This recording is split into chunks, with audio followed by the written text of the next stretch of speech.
Kijana mahiri wa Hasnu Makame. Leo nina mpya. Kuna miujiza ya kijana mdogo mwenye mambo makubwa, na mimi sitaki nikupotezee wakati na kukaribisha upatane nami ili twende nikakuonyeshe. Nimeambiwa yumo ndani ya kiofisi hichi. Nilipoingia katika ofisi ya Asalamu alaikum.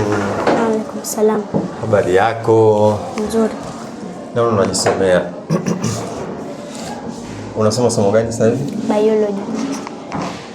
Katika safu yetu ya kijana mahiri imenuiwa leo kumtembelea kijana ambaye yupo katika meza hapa. Kaja kujificha katika kiofisi hichi hapa akiendelea na kazi yake ya masomo ya biolojia.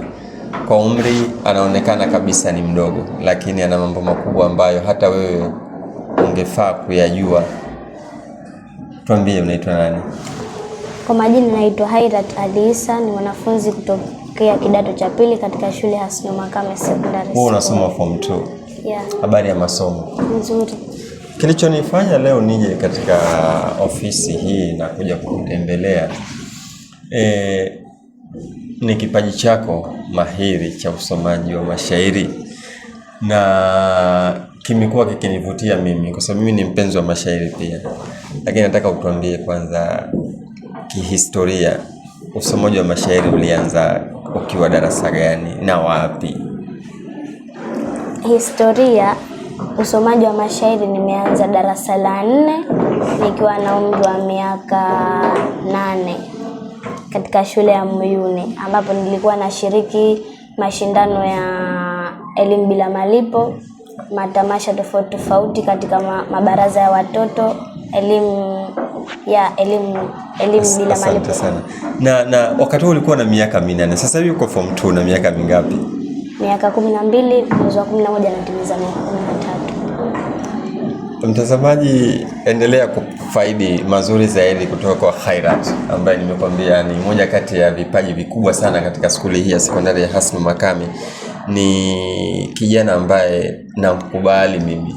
Hairat, tuambie, wakati ukishiriki katika matamasha haya, nani alikuhamasisha? Wakati skuli gani ulikuwa?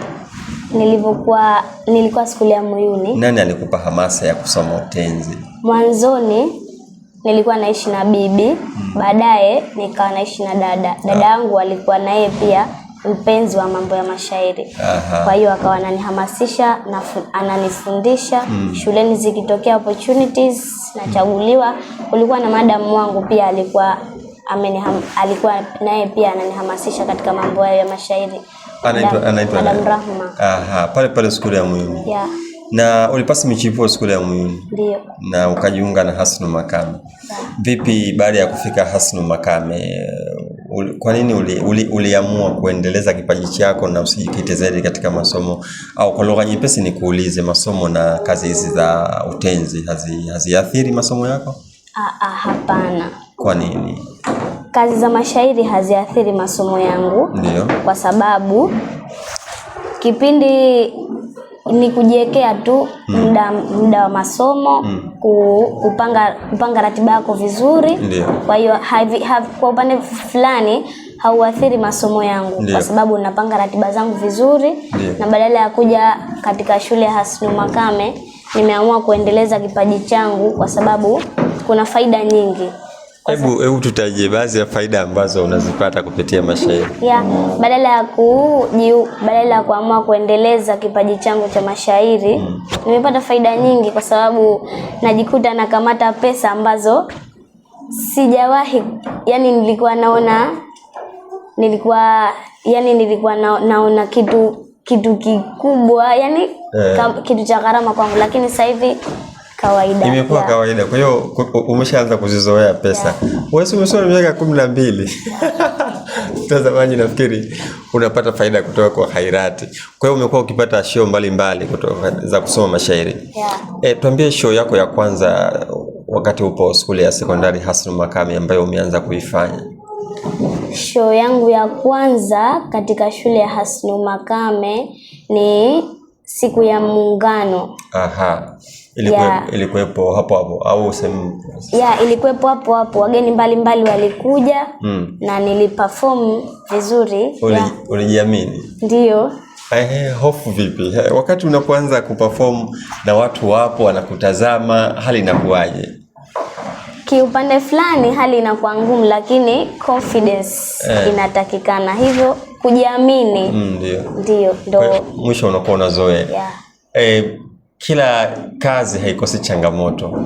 Nitamani utuambie japo kazi moja ambayo iliwahi kukupa changamoto wakati una perform. Katika shule ya Hasnu, badala ya kuendeleza kipaji changu, kuna show moja nilifanya Kisonge. Okay. Alikuja mke wa Rais Mwinyi, Mama Mariam. Okay. Katika performance yangu karibia kumaliza, nilipata changamoto ya sauti. Lakini kwa support niliyoipata kwa watu, kwa sababu palikuwa na watu wengi ambao wana support, na Mama Mariam mwenyewe alinisupport, hata DJ alinisupport, aliniwekea beat, kwa hiyo nikawa napata afueni kwa sababu nilikuwa katika kuimba na kumalizia. Hii kwanza hongera sana kama ilitokezea hiyo, halafu ukaweza ili kuvunja moyo. Labda tukio hili lilikuvunja moyo ukahisi usifanye tena show hizi au? Hapana, kwa sababu kila kazi unayoifanya hutapata mazuri tu. Ndio. Utakuwa na changamoto mbalimbali ambazo zinakupata. Kwa hiyo kama ningekata tamaa, nisingeweza kuendeleza kipaji changu. Kwa hiyo wakati Mama Mariam anakuja mbele yako, labda kukusogelea, ulijisikiaje? Nilijisikia furaha kwa sababu nilipata ile support yake. Nilijisikia furaha. Asante sana. Na kwa upande wa utambia ulikuwa unaimba, vionjo vile vya nyimbo vinasaidia nini katika utenzi? Katika utenzi, wakati wa kuimba kunakuwa na hivyo vionjo vinasaidia wakati maybe tayari upo katika wakati wa kusoma. Mimi binafsi wakati wa kusoma natumia energy kubwa, hasa katika ile nyimbo, katika zile vionjo vinakuwa kama vinapoza, alafu unapata na ile support kutoka kwa watu. Ni Khairati, mwanafunzi mwenye umri wa miaka 12 kutoka skuli ya sekondari ya Hasnu Makame. Ni kijana mahiri wangu wa leo ambaye nina mengi ya kuyavuna kutoka kwake. Tuendelee kidogo. Unatoa wito gani kwa wazazi ambao wanahisi si busara kuwatoa watoto wao katika kutumia vipaji vyao katika jamii? Natoa wito kwa wazazi wasifikirie kama usomaji wa mashairi unaweza kuharibu ndoto labda ya mwanafunzi au mtoto. Hapana, kwa sababu mashairi yana faida nyingi. Kwa hiyo nawashauri, kama kuna mzazi mwanawe ana kipaji cha kusoma mashairi, amruhusu akiendeleze. Wewe wazazi wako wananufaika na kipaji chako? Wananufaika sana. Umewahi kumpa pesa mama? Ndio. Tuambie kuhusu maendeleo yako ya shule. Labda kwa upande wa masomo, juzi tunakumbuka ulifanya mtihani wako wa kidato cha pili, first term. Matokeo yako yalikuwaje? Nilipata 1.8 ambapo nilipata A6 na B3 na C1. Ni matokeo yaliyokuridhisha? Hapana. Kiupande fulani hapana, kwa sababu sio target yangu. Na kwa wanafunzi unawaambia nini ambao wangekuwa wanatamani siku moja kuwa maarufu katika kuendeleza vipaji vyao kama hivyo?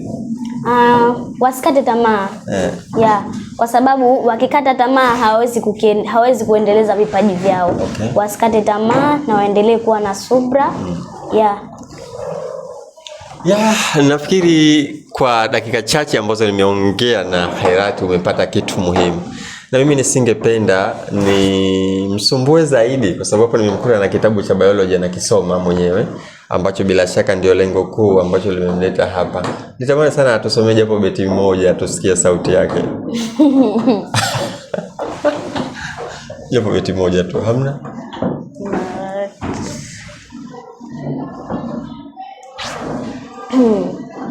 Karibu.